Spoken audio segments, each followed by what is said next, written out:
perform Muraqabah.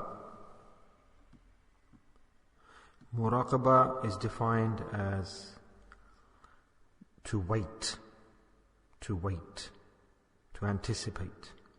Hadhrat Junaid Baghdadi, rahmatullah alayh, you can consider that he is authority, founder of this tariqah of Muraqabah. And Muraqabah in essence is a method of doing dhikr. It is a method of doing dhikr. And this, with regards to dhikr, it is a pure tariqah method of dhikr. And he explained this afterwards, after Hadhrat Junaid. All the silsila of Naqshbandi order, he made it lazim, essential for those after him. And that's why our mashayikh, our pious elders write that the salik, in other words, the student of tasawwuf, he is called the salik.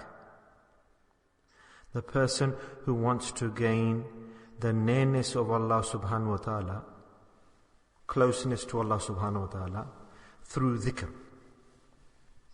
So he is termed the salik, the student, the traveler.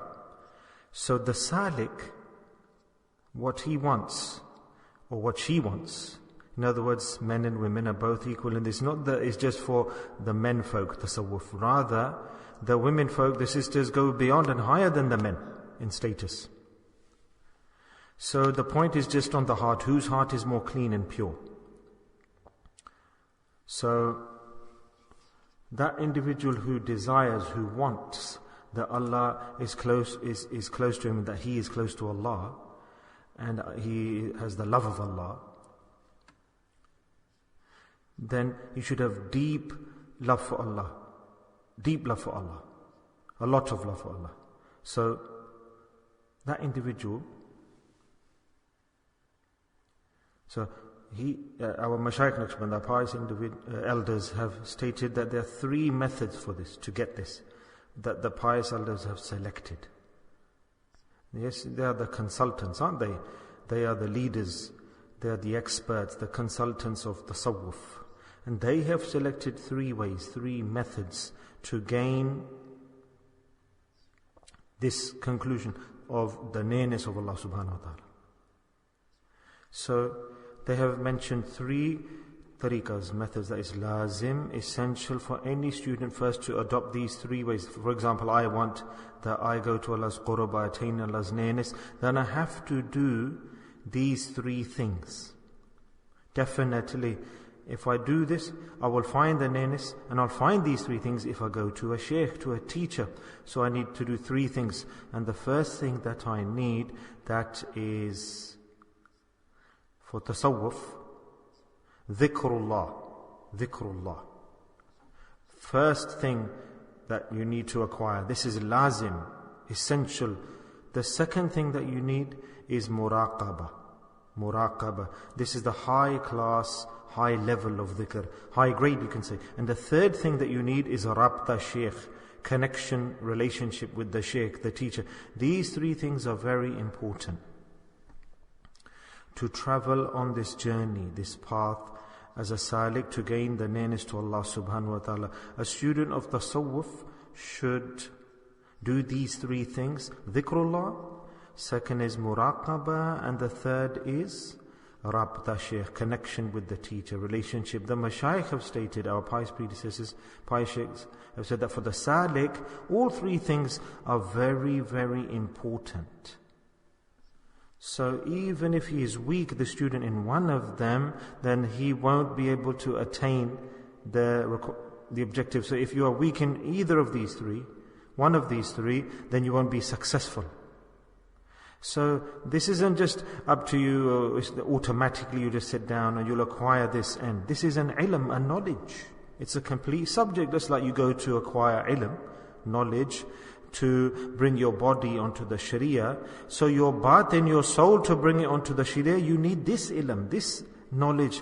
All these factors, the ruh and the body, the soul and the body are the same, and both are controlled by the sharia. So nothing is beyond or above the sharia, is it? Do you understand what I'm saying? Yes? It doesn't mean that I'm going to be a Sufi, so Sharia doesn't apply to me. No, both things, body and soul, are under the ban of the Sharia. The Sharia is to control the body, to give discipline to the body. You need Sharia. And where will you learn it? From the Darul Ulum, from the Madaris, from the institutes, the Shaykhul Hadith, the teachers who are selected, that are maintained by Allah subhanahu wa ta'ala. And the ruh, the soul, the spirit, to control it, to develop it, to give it energy, strength. Again, you have to go to the Sharia. So this Sharia is learnt and it is known by the Mashayikh Ikram, the pious sheikhs, the honorable sheikhs, and their department is different. It's quite a different department, an institute, but they both follow Sharia principles. So the other teachers, the other department, they'll teach you fiqh, jurisprudence, how to practice, halal, haram, lawful, unlawful, wudu, masail, ablution, salah, how to pray. And the other department, subject of Sharia, of the batin, of the soul, which is imposed, not controlled, which is imposed on a person. It is lazim for a person to learn this. That is also Sharia. So through that, the soul is nurtured, improved. So then, these three things that I mentioned, the Mashayikh Ikram said that you need these three factors, components. And if you are less in any of the three, if you are less in Dhikr, or you are doing less in Muraqabah, or you are lacking in the Rabta of the Shaykh, connection with the teacher, then you can't travel on that path. You won't arrive. So without these three components, you cannot succeed. You cannot function. And the most three of the three components is Rabta Shaykh, connection with the teacher. If you don't have the Shaykh, obviously there will be no Dhikr. If there's no Dhikr, there will be no Muraqabah. So they have their stages, their levels. Yes, the three components. You have to go step by step. Do you understand what I'm saying, my words? So you should have some knowledge, isn't it? A person should have some knowledge. What are we doing? What are we not doing? So during dhikr, some points come to my mind and I present them in your service. Maybe they'll be beneficial. That's why Allah Ta'ala puts them into my mind. Yes, because it's very hard for everybody to find these points and knowledge in the kitabs, the books, and we don't have the time for that. So alhamdulillah, it's best if somebody explains to us these parts, this knowledge. So for this reason we do dhikr, remembrance. That's why we do muraqabah. That's why we have Rabta Shaykh, the connection with it. First of all, you have to find a Shaykh, seek a teacher, seek the guide. The Shaykh, yes, like you go to Darul Ulum or schools, institutes, and you can apply and enroll and your studies start. And for example, you study, then at the end of the course you sit in the Khatam of the Bukhari and you get the degree. Yes, the degree means that he's capable, he's learnt, he's studied. And if you go here, then in this department, this subject, you cannot just go to any institute that you want to go to. When you go there, you have to select the teacher to attain the ilm, this knowledge. Then there are some different conditions to be enrolled. And the condition to be enrolled is that you should have full faith on that teacher. Full belief, because this journey and to get to the destination you need yaqeen, faith. So the more faith and belief complete you have in that teacher, the more fairs and blessings you will acquire internally.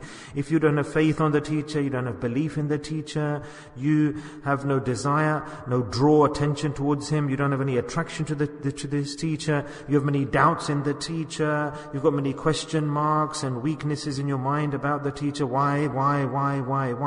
Then it's just wasting of your time. Then go and find some other source and do that. Yes, so this is not something that's appreciated because it's your choice. It's your choice.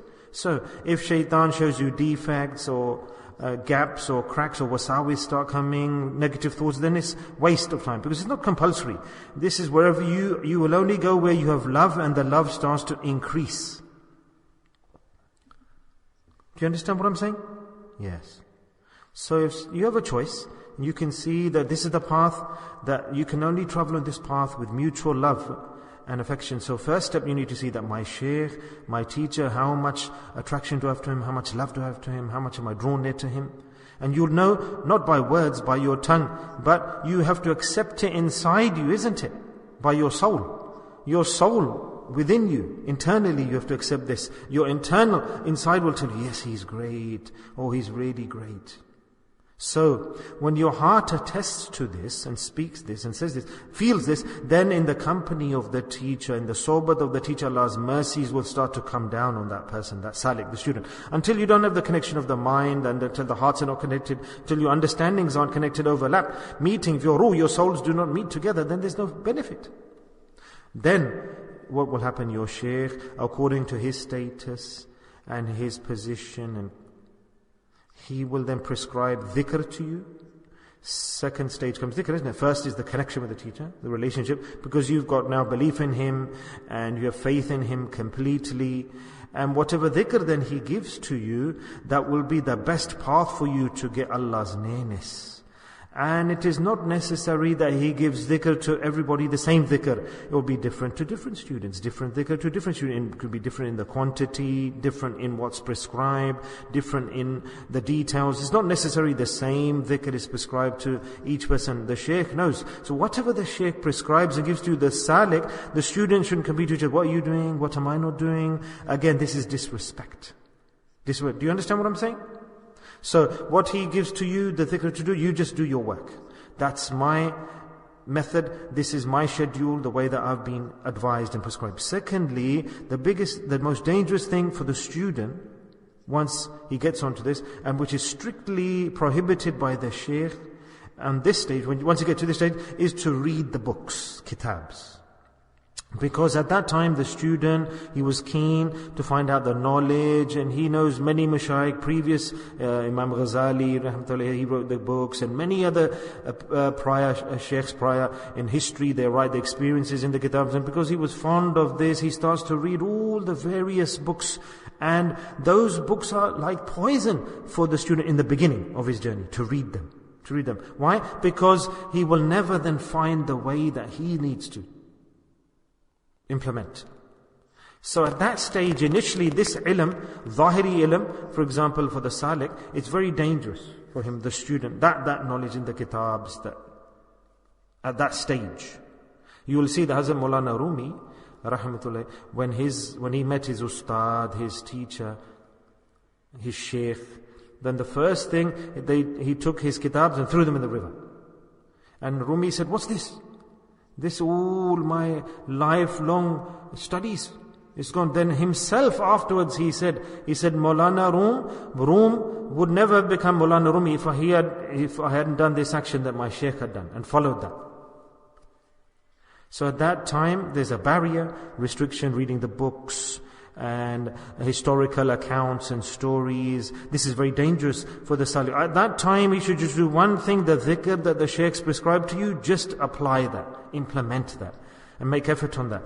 And in this, the student could be a Shaykhul Hadith, he could be himself an Ustad of Tirmidhi Hadith, he could be Ustad of Maliki, Imam Muwatta Malik, he could be Ustad of fiqh jurisprudence, but now he is going to learn tasawwuf, so then he has to follow all the principles of the department of tasawwuf. Yeah, you will see this in history. This is proven.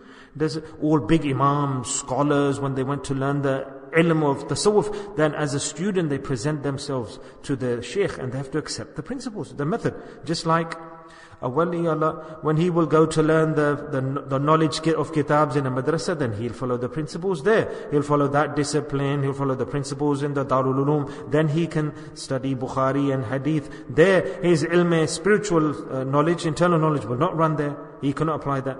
Only that what your ustad tells you. Same way when they come to learn this ilm of the soul, then their principles come from, then it's a marifah and it's the principles of the teacher, the shaykh. Do you understand what I'm saying? Is it giving you benefit what I'm saying? Good. So in this now, dhikrullah. So dhikr is prescribed by the shaykh, the teacher, the guide. And after that, you come to the next component, which is our topic of this discussion, which is muraqabah. So after dhikr comes muraqabah. So why do we do muraqabah? And also this is a form of dhikrullah, muraqabah, but highest level, high grade. What's the difference between them? It's a question, isn't it? Yes, one person says, I'm doing dhikr already, so why should I do this other method of dhikr, muraqabah? Yes, there's a difference. So Hazrat Junaid Baghdadi, rahmatullahi, who is the founder, authority of this method, And he initiated this, but not he. Allah Ta'ala has given this to him, the knowledge. Yes, like through kashf, that you do this action now. So mostly the lessons in the Naqshbandi order that are given by the Shaykh, they are all given by Allah subhanahu wa ta'ala, obviously. Yes, like up to Hazrat Bahuddin Naqshband, who's the Shaykh in this order. So at that point the silsila stopped, the order stopped, it finished. And then it continued by Hazrat Mujaddad Al-Thani Rahmatullah, this order, Naqshbandi order. Yes, so before Hazrat Bahuddin Naqshbandi is not connected to Hazrat Mujaddad Al-Thani. So this silsila, that's why it's called Naqshbandiya Mujaddadiya, the order. Because half of the silsila is concerned with Hazrat Mujaddad Al-Thani Rahmatullah alayh. And all the lessons Allah subhanahu wa ta'ala gave to Hazrat Sheikh Mujaddad Al-Thani Rahmatullah alayh. Right, so Muraqabah is included in this way. What is the meaning of Muraqabah? Dhikrullah, high grade. So they explained and described that after the Salik works hard on Dhikrullah, which is prescribed by the Shaykh, the teacher, then Allah Ta'ala selected this method for the Salik to get the reward from Allah Subhanahu wa Ta'ala, to get the reward. So the dhikr that you're doing is likewise the same. That somebody, for example, is cultivating, he's like a farmer, he's growing something in the fields. For example, mango trees he's planted in the field, in the orchard. He wants to grow the mangoes from the mango tree. So he'll prepare the land, cultivate the land, put the seeds in, he'll work hard, toil, struggle. Then he'll work hard and make effort and toil, and then the tree grows big. When the tree grows big, then, and he's grown that tree, then he waits for the fruits. Yes, that the mangoes will grow and I will eat the mangoes. And when the time comes to eat the mangoes, then he'll sit back and relax and suck on the mangoes. He won't need to work hard, and he'll say, the mangoes have come. Likewise Muraqabah, the Salik, after doing dhikr, initially he waits for the fruits to develop of his efforts. And he waits, what fruits will come after my hard work that I've done in the form of dhikrullah? Yes, and then he says, let me see what fruit comes. Let me see what fruit comes. So this fruit, to attain it, to acquire it, already we have cleaned our parts internally, our vessel. Yes, we've cleared it, we've purified it. What vessel? The latif qalb sir khafi akhfa. These are the parts that we have cleaned already to acquire this. Why have we cleaned? For this reason, that we will receive the fruits in these parts from Allah subhanahu wa ta'ala, in these locations. Do you understand what I'm saying? Yes. Is it difficult to follow what I'm saying? Or no? In other words, that we have done dhikr on our lataif, the parts of the body. Yes, and these parts we have made effort, and we want to acquire the fruits that Allah Ta'ala will give to us. When it's time to us, then that's called Muraqabah, is the method of asking. Because in Muraqabah, the Salik won't do any dhikr during Muraqabah. That what we say, that do Muraqabah, do dhikr. Actually, this is not Muraqabah. It's called Muraqabah of dhikrullah. Yes, it's in the form of dhikr, now you're doing Muraqabah. But the real Muraqabah, the actual Muraqabah, which is in your lesson, I think it starts after the 17th lesson, I think. So during Muraqabah, you're not actually doing dhikr, you're just waiting, you're waiting. Your body is not doing any action of dhikr physically or nafis batin or internally. It's not doing dhikr, not on the lataif, qalb or ruh. All of that, you just empty yourself and you just wait and say. Hazrat Junaid Baghdadi Ramdai gave a beautiful example of this. He said that in Muraqabah, the Salik is like this, like a cat. He gave an example, a simple example, that when he's waiting for the mouse goes into the hole, hiding. So then in front of the hole, the cat, he sits there very cautiously, attentively, razor sharp, waiting that when the mouse comes out, I'll grab the mouse. Do you understand what I'm saying? Waiting attentively. Do you understand what I'm saying? So when you see the cat says, I know the mouse is here. Be totally silent, stop breathing, and he'll put his tail behind him. He'll crouch down and he'll focus onto the hole, give full attention to the hole. As soon as the mouse comes out, I'll catch the mouse. So in this, you don't take any breaths, the cat doesn't breathe. So from here, this is an example, as Junaid Rahmatullah alayhi told us, that the Salik has his position as well like this. That from Allah, he starts to ask from Allah, then he opens all his holes in front of Allah subhanahu wa ta'ala. After opening the holes, exposing them, then he closes his eyes and his breath, and he stops everything, he closes his eyes, and he's waiting and sitting that Allah subhanahu wa ta'ala, please give to me. And this is the position in which all the saliks, the students, get the irfan, the jaliyat, and the brilliance, and the illumination, the safat come into the holes in the form of reward, thawab. So that the jaliyat of Allah, the magnificence which is connected to Allah, the connection between Allah and His servant, these are called sifat asma. This is a new topic, I will explain this to you. Ism sifat, the jaliyat. What are they? So at that time, the jaliyat, the brilliance, it comes onto the lataif, the lesson points of the student. And that time his marifat increases, his nearness to Allah increases. And as the jaliyat come, and then he doesn't become mad, then he becomes more increased. And moreover, he involves himself in following the sunnah of the Holy Prophet sallallahu alaihi wasallam. He increases the sharia and sunnah. He goes to the high grade practice of sharia and sunnah in his life. Mukammal totally becomes a religious and good, upright person, righteous person. And it's confirmed at that time. His batin attests that yes, I'm getting the reward of the sunnah. And the Holy Prophet sallallahu alaihi wasallam love increases, Allah's love increases. And as it goes more inside, and it's not that you're going to see anything, but it's absorbed inside you, your soul will be elevated, that your yaqeen faith goes to the heights in Sharia and the Deen. So it's the same thing that you have to practice the Sharia. That's the ultimate goal. So when you get to this position, you don't discard it or you've gone beyond it. So this is called Muraqabah. So this brief description I've just given to you.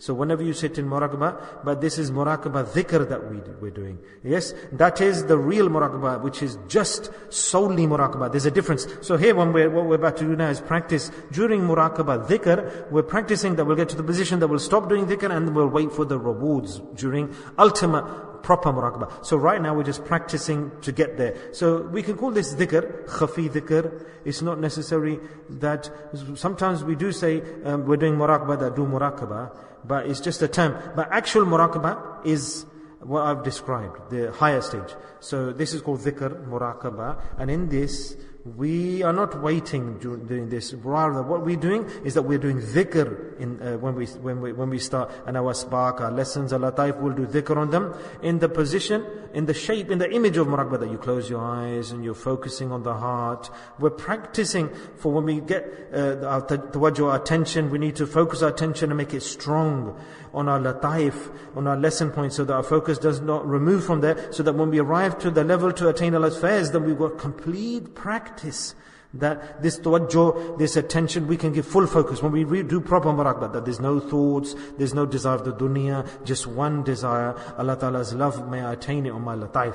So this is some technical terms and points that I've explained to you of the points of tasawwuf, particularly which is obviously in other silsilas it's obvious, but they're different the way they teach, but this is very obvious, it's clear, crystal clear in the Naqshbandi order, tariqah. So alhamdulillah, we're going to now do Muraqabah Dhikr, and through this inshallah we will do the practice of dhikrullah that I always explain to you. What do we need to do here is that, as I've explained, Muraqabah, what you do when you just do Muraqabah. So in this Muraqabah Dhikr that we're going to do now, the way to do Muraqabah Dhikr is that your focus totally pointed towards the heart, your attention, and empty your heart of all thoughts and wasawis. We're practicing now, isn't it? The ultimate Muraqabah. All the wasawis that come, negative thoughts come, eliminate them, then come towards dhikr. Then when thoughts come, get them out. It's not just that thoughts are coming that you sit up from dhikr. No, then you fail. You have to fight with the thoughts, clash with the thoughts. You have to bring your yaqeen again. The thoughts are coming again, different thinking. Then eradicate the thoughts, then come towards dhikr. So this clash, to and fro, this clash, the to and fro, this struggle is mujahidah, working hard whilst you're doing dhikr. And Allah gives a person progress, that how he's fighting and he's struggling with himself, with his nafs, with his desires, with his thoughts, to acquire the full closeness and nearness to Allah subhanahu wa ta'ala. So this will carry on. Then a muqam of a person comes that the thoughts have gone, then he is totally immersed in dhikr. So it happens. for an individual. Whilst you do it, when you do it, your yaqeen increases, your belief increases. He's determined and he has courage and he carries on practicing. There's no limit in time or years or age when you will get this. As long as Allah Ta'ala enables you, keep on moving, keep on doing. Never think that on any stage that I'm behind, others are ahead. No, all saliks are the same, all students are the same. And don't just think this, that somebody is a Khalifa and he's progressed and reached and I'm behind. No, rather the murid, the student is ahead of the Khalifa, the deputy. Rather ahead of all of them are the Khadims, those who serve the Khanka. Their stage is the highest. Their stage is beyond all of them. So we can't be concerned with this, though, who's ahead, who's behind, everyone, that he's a Khalifa and he's not this. No, it's not like that. It's not like that. This is just designation, a title that's given for some work due to some hikmah, wisdom. But in this, the saliks are all equal. The students are all equal. And Allah decides this, though, who is most of all close to me? Allah decides. Do you understand what I'm saying? So in this, don't lose hope, don't lose determination. He's attained Khilafat, maybe he's gone higher, I'm less. No, it's not like that at all. No, you might be 100 times higher than that other person who's a Khalifa, deputy, even though he doesn't know anything that you know. Could be. So in this, nobody knows, nobody has the knowledge who has what status. Every student, every person should consider that I am the highest. And respect the others whilst respecting the others. So consider that you've gone to the highest, but think that the others are higher than you, better than you. Respect them. Yes, always you should consider others are better than you. Oh, he's very good, this person, and I should be like him as well. Not this, that I'm the highest. Don't think I'm the highest, I'm a Khalifa, I'm the highest. No, and everyone should respect me. I've reached and I've acquired and I've got the levels. Why? Because in reality, the more that you are higher, you should lower yourself. This is the sign of a person who really has learned. The more high you are, then you will submit. Lower yourself in front of others. The person who's arrogant in front of others, then he is the lowest. Really, he's the lowest. Tasawwuf will never teach you that you are better than others. It will always teach you to lower yourself. Humility. Simplicity. What a beautiful dua. What a great supplication. That Allah Ta'ala, please give me such sabr and shukr. Give me patience and being grateful. Put these qualities inside me that I lower myself in my own sight. Totally I'm low, I'm nothing. But in the eyes of the world, people, I'm respected. What a great dua. So this is a dua and this is a condition. This is a condition. That whatever position you're in, even if you're high, you've acquired the levels, but within you should consider that I'm totally a waste of time and nothing, waste of space, I'm nothing at all. Lower yourself, humility. Not that I'm better than him, I'm better than this person. No. The more inside you consider yourself lower. Oh, I'm nothing at all. Rather, he may be so much, but within, I'm nothing, I've acquired nothing. Everyone, this person's better than me, you are better than me, you are better than me. Yes, I always consider others greater than you, higher than you. Respect others in such a way that he should realize that he really does think I'm good and he respects me and thinks that I'm better than him. This is the tasawwuf. So inshallah, I took a little bit of your time.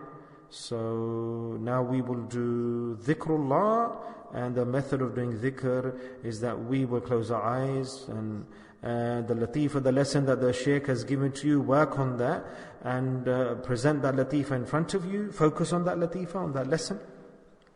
And then after that, pay attention towards your heart, and the attention of the heart, focus it towards Allah. Your thoughts shouldn't go here and there. And what does it mean, the focus on Allah? That all of Allah's qualities, Allah's attributes, Allah's greatness, focus on that. And with your heart, empty it of wasawis, negative thoughts, and clean it. And with your tongue of your heart, say Allah, Allah, Allah. Total focus, attention towards that for us. That even if we're not saying it, automatically our heart is saying Allah, Allah, Allah. We should train and teach it to get to that position. So inshallah, we'll start this dhikr now. And put your tongue on your palate, upper portion of your mouth. And remove all your thoughts, waswasas from your mind, from your heart, and start thinking, full attention to your heart and heart's attention towards Allah subhanahu wa ta'ala. And whilst reciting Allah's personal name, Ism-e Zat, with the tongue of your heart, Allah, Allah, Allah, Allah.